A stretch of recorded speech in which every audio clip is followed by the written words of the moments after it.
அப்புறம் யார்கிட்ட இப்படி லொடலொடன்னு வாய் கொடுத்துட்டு இருக்கேன்னா, இன்னைக்கு 16 வகையான சமையல் பண்ணியிருக்கேன். என்னை பார்த்து சின்ராசு இன்னுமா சமையல் முடியல அப்படின்னாரு. அத்தா மனுஷனுக்கு புரிய வச்சுட்டு இருந்தேன். நான் என்னெல்லாம் பண்ணேன் அந்த டே எப்படி போச்சுன்னு லாங் வீடியோவாக போட்டிருக்கேன். லிங்க் ரிலேட்டட் வீடியோ கொடுத்துருக்கேன், மிஸ் பண்ணாமல் பாருங்க. சமையல் எல்லாம் முடிச்சுட்டு வாழை இலை வாங்கிட்டு வந்து அப்போதான் உட்காரம் கரெக்டாக வந்துட்டாங்க. ஃபர்ஸ்ட் டைம் நம்ம வீட்டுக்கு இவங்க எல்லாரும் வராங்க. அப்புறம் என்ன உள்ள வந்ததும் முதல் வேலையை சாப்பிட உட்கார வச்சுட்டேன். ஏன்னா இப்பவே டைம் 4 o'clock ஆயிடுச்சு.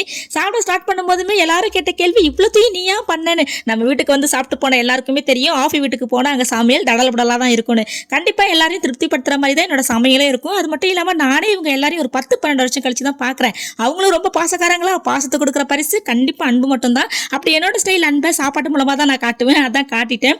வயிறு திருப்தி ஆகிறதுக்கு முன்னாடியே எல்லாருடைய மனசும் ரொம்ப ஹாப்பி ஆகிடுச்சு. அதே மாதிரி எல்லாரும் வந்ததுலேருந்து ஒரே சிரிப்பு மோடு ஆன் ஆயிடுச்சு. வீட்டில் அடுத்த நாள் வரைக்கும் இருந்துச்சு. அக்கம் பக்கம்ல என்னடா ஆஃபி வீட்டில் ஒரே கலகலப்பாக இருக்கேன்ற அளவுக்கு இருந்துச்சு. ரொம்ப நாள் கழிச்சு என்னோட வீட்டில் இந்த மாதிரி சத்தம் கேட்கவோ சின்ராசையும் கையிலேயே பிடிக்க முடியல. அன்னைக்கிட்டே ரொம்ப சூப்பராக போச்சு.